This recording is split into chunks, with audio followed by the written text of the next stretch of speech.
7시간 동안 발견하지 못했다는 것이 이 사건의 핵심이라고 할 수 있을 것 같습니다.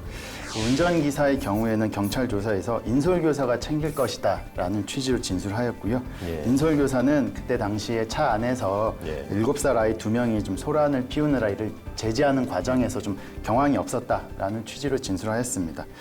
그렇다고 하더라도 그러면 어린이집에 그렇죠. 가서 뭐 이제 거기 있는 해당 담당 교사나 이런 분들이 좀 발견했어야 되는데 그렇죠. 그렇지 않았다는 것이 이 사건이 일어나게 된 경위인데요. 경찰은 어린이집 관리 책임이 있는 원장을 포함해 담임교사, 인솔교사, 운전기사까지 총 4명 모두에 대해서 구속영장 신청을 검토 중이라고 합니다. 예. 참, 이거 뭐, 어떤 변명을 듣더라도 이게 이해가 가지 않고 참담할 뿐입니다. 권 변호사님, 더 안타까운 사실은 뭐냐면 이런 사고가 또 반복된다는 것이죠. 네. 그렇지 않습니까? 네, 그렇습니다. 특히나 요즘과 같은 폭염이 이어지는 여름철에는 갓짐 사고가 어린이들의 생명을 위협하기 때문에 더욱 치명적인 사고로 발전합니다. 2011년 8월에도 경남 함양에서 유치원 차량에 7시간이나 방치된 5세 아이가 사망한 사건이 있었고요. 아마 많이들 기억하실 텐데요. 광주에서 4살 어린이가 유치원 차량에서 쓰러진 채로 발견된 일도 있었습니다. 예, 그렇죠. 피해 아동은 여전히 의식불명 상태로서 이외에도 또 많은 사고들이 있었습니다. 2017년 1월에는 대구에서, 3월에는 전남 광양, 그리고 5월에는 경기 과천에서도 유사한 사고가 있었습니다. 예. 다만 2017년 사고에서는 방치된 아이들이 구조된 바가 있었는데요. 이번 사건 같은 경우에는 좀 아이가 사망한 사건이어서 좀 더 안타까움이 크지 않나 싶습니다. 예. 그렇죠. 저도 뭐 기억이 다 안 납니다만.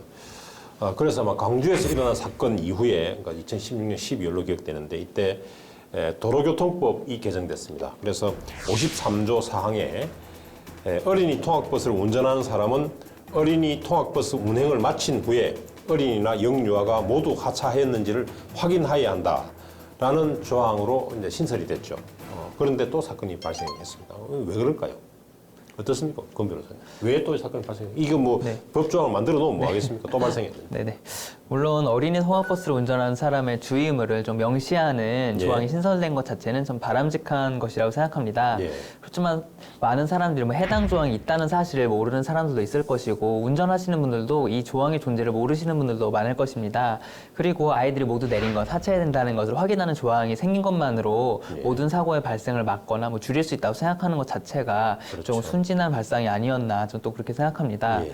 사실 실수라는 것은 누구나도 할 수 있는 것이고 사람은 본인의 경험에 따라서 보통 행동하는 경향이 있기 때문에 이러한 사고가 경험하지 못하신 분이라면은 이처럼 아이가 차량에 갇혀 있고 내가 그것을 보지 못하고 내릴 것이라는 것을 좀 예측하기는 어렵지 않았을까 싶습니다.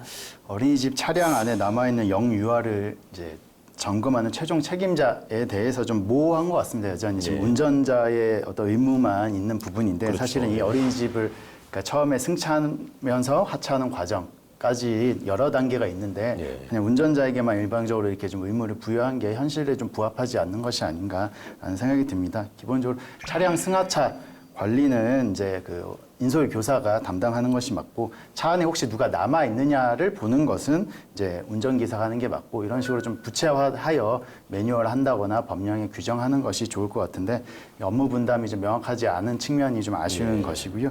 또한 이제 실제로 이런 어린이집 사망 사고 가 일어나는 경우에 인솔교사, 그다음 원장, 뭐 부원장, 담당 교사, 운전기사 등이 서로 좀 이제 책임 범위가 명료하지 않고 업무 분담이 안 돼 있다 보니까 서로에게 책임을 전가하는 경우가 자주 발생하고 이번 사건에서 그렇게 보이는데 그러한 점에 대해서 좀 더 구체적인 기준이 마련될 필요가 있을 것 같습니다. 예.